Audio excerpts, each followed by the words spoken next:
Students ये question हमारे पास match matrix का है। मैच करना है हमें, 1-1 मैच ही करना है बट इसमें हमें मेमोरी रिटेंशन का सवाल है।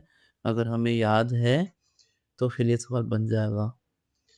अब देखिए इस क्वेश्चन को बनाने के लिए कुछ चीज़ें तो हमें याद रखनी होंगी।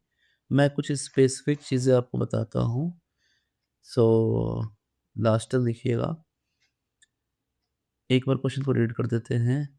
Match the reaction in the given stoichiometry of the reactant in list 1 with one of their product given in list 2 and choose the correct option. तो ये PQRS are the list 1 and 1 2 3 4 5 are the list 2.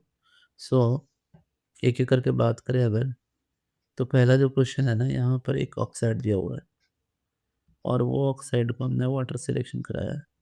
अच्छा, इस बात को समझें कि normally जितने भी ऑक्साइड हैं अगर उनकी रिएक्शन हम वाटर से कराते हैं तो उनको ऑक्सीडेशन नंबर चेंज नहीं होता है, क्योंकि यहाँ पे फॉस्फोरस का ऑक्सीडेशन नंबर +3 है और ये वाटर से रिएक्शन करके एक ऐसा एसिड बनाएगा जिसका ऑक्सीडेशन नंबर होगा +3।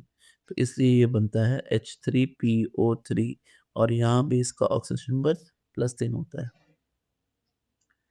तो ये तो हमारा पी था। अब हम गौर से देखें कि पी के लिए क्या होगा, कौन सा ऑप्शन होगा। तो पी के लिए हो सकता है कौन सा, डेट इज 2। पी के लिए 2 हो जाएगा, H3PO3। नेक्स्ट क्यू को देखते हैं।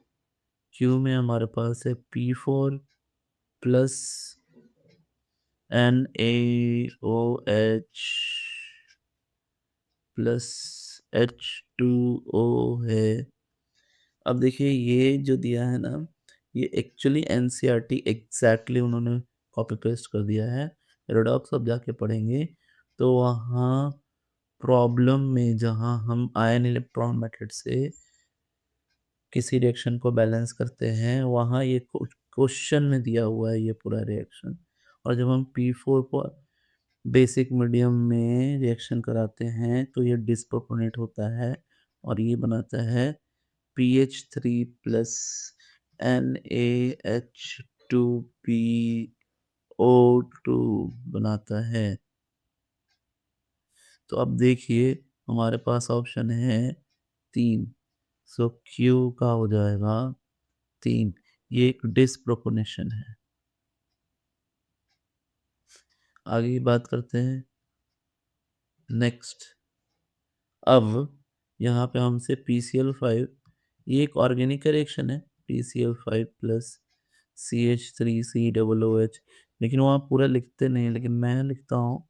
तो ये बनेगा CH3COCl plus POCl3 plus HCl।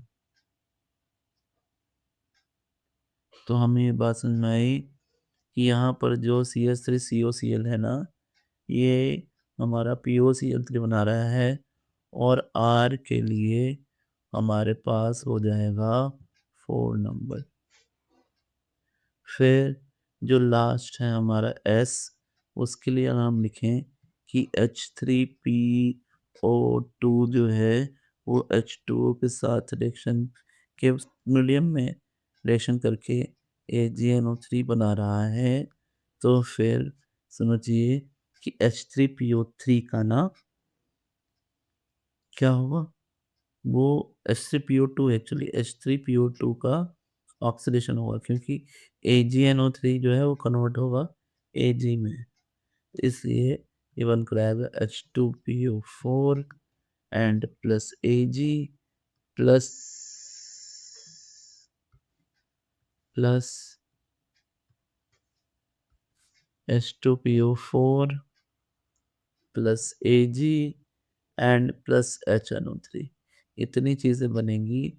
यही सारी चीज़ें जो है ना मिल करके ये रिएक्शन का प्रोडक्ट हमें देता है, date is H3PO4 plus 2Ag plus 2HNO3।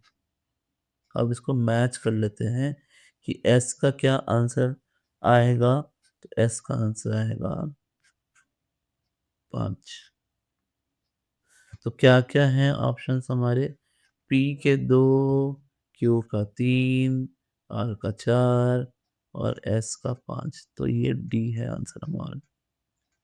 Students, अगर आपको अच्छा लगा तो मैं आपको बोलूँगा कि आप कोऑर्डिनेशन कंपाउंड के जो प्लेलिस्ट है उसको ज़रूर चेक करें। थैंक्स, सब्सक्राइब करो।